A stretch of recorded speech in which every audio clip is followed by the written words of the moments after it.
पारू सरांचा आहे प्रोडक्ट आहे. सविता पवार कुठले? पिंपरीचा आहे. आता 1-2 किलो खारोड्या घ्यायसाठी पिंपरीला येईल का? नाही सर. किंवा 2 किलो खारोड्या तुम्ही मला घरी आणून द्याल का? नाही सर.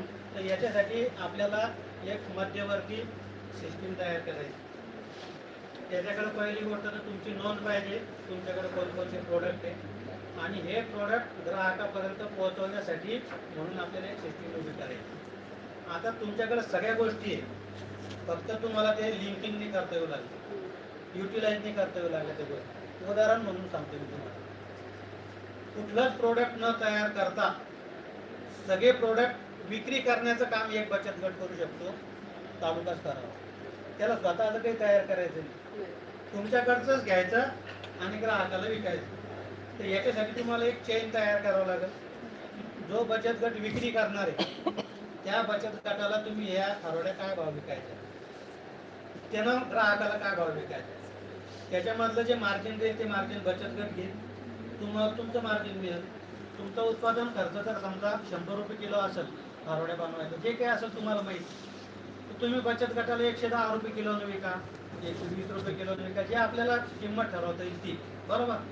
बचत गट अजून त्याच्यावर 5 रुपये 4 रुपये काय नफा घ्यायचा तो घेईल आणि ग्राहकाला विक्री करत.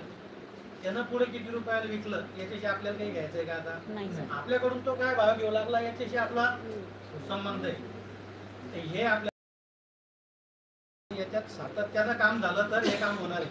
आजची मीटिंग झाली, परवा आम्ही प्रदर्शन ठेवू, तुम्ही प्रदर्शनात सहभागी असाल, पुन्हा घरी जाऊन बसतात, पुन्हा मला काहीतरी खरेदी करायचं काम पडलं तर मला तारण्या लागणार की कोणाकडे येतं.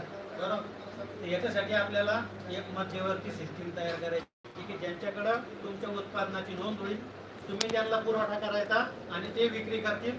दर महिन्याला तुमचा हिशोब होईल, काय असेल ते, जेवढा माल तुमचा विकला गेला ते पैसे तुम्हाला मिळतील. त्याला जशी मागणी लागेल तसं तुमच्याकडे मागणी नोंद तुम्ही त्याला पुरवठा करायचा. हे तुम्ही केलेलं आहे का आतापर्यंत? उमेदमध्ये केलेलं, जालन्याला मार्केट. जालन्याला कोण जाणार आहे? हे दिलेलं आपले प्रोडक्ट. मला आता मग खारोडा घ्यायच्यात, मी जालन्याला जायचं तुमच्या घ्यायचं, मी जालन्याला जाईल का? नाही सर.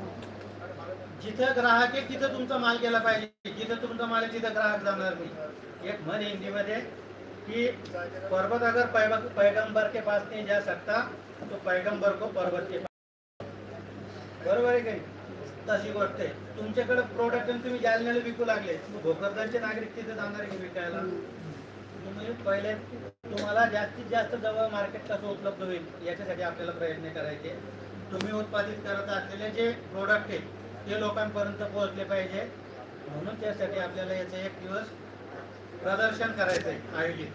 विक्री व प्रदर्शन दोन्ही गोष्टी ठेवणार आहे आपण, विक्री व प्रदर्शन. आणि त्या दिवशी तुम्हाला या गोष्टीची व्यवस्था लावायची की तुमचे प्रोडक्ट आम्हाला कुठं मिळतील. ते आता आम्ही बसून ठरवू, आमदार साहेबांची चर्चा करू कसं करायचं काय करायचं. अजून याच्यात एक पर्याय असा आहे की जसं आता सरांनी सांगितलं की तुम्हाला कर्ज दिलं जातं तुमचे उत्पादन करायसाठी. एखादं कर्ज तुम्हाला 1-2 पिकअप खरेदी करायसाठी सुद्धा मिळू शकतो. बरोबर. त्या पिकअपवाल्यानं एका बचत गटानं 2 पिकअप खरेदी करायचे, तालुक्यात उत्पादित होणारे सगळे प्रोडक्ट त्याने एका ठिकाणी करायचे, पिकअपमध्ये भरायचे आणि त्या बचत गटाला आता तो काही तुमच्यावर उपकार करणार नाही. बचत गट त्याला त्याचा व्यवसाय करायचा आहे, त्याच्या व्यवसायातून तुमचा व्यवसाय वाढला पाहिजे आणि तुमच्या व्यवसायावर त्याचा व्यवसाय डिपेंड आहे. तुम्हाला तालुक्यातले जे महत्त्वाचे बाजार आहे त्याची यादी आपण त्या बचत गटाला देऊ. तो सगळे प्रोडक्ट त्या गाडीत भरल, त्या गाडीचं व्यवस्थित ब्रँडिंग करल, त्याच्याकडे काय काय उत्पादने त्याच्यावर लावल्या जातील, सोशल मीडियावर त्याचं आपल्याला मार्केटिंग करता येईल. बरोबर. आणि जसं आता पिंपळगावचा बाजार आहे, मंगळवारी सकाळी गाडी तिथे पिंपळगावच्या बाजारात जाऊन उभी राहील, बाजारात ती विकल्या जाईल. आणि त्याच्या व्यतिरिक्त तालुक्याच्या ठिकाणी एक आउटलेट सेंटर आपण तयार करू की इतर वेळेस तुम्हाला तालुक्याच्या ठिकाणी त्या सेंटरवर माल मिळेल आणि इतर वेळेस बाजारात तुमच्या त्या गाडीवर विक्री होईल. ही चैन उभी करणं आणि कायमस्वरूपी तुम्ही उत्पादित करीत असलेल्या उत्पादनाला मागणी मिळवून देणं, सपोर्ट करणं, याच्यासाठी आपल्याला पुढं काम करायचं आहे.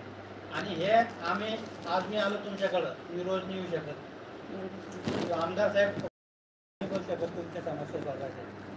तर याच्यासाठी आपल्याला एक सिस्टीम तुमच्या डिपार्टमेंट मार्फत सर याच्यामध्ये जेवढे महिला बचत गट आहेत उत्पादन करणारे जे गट आहे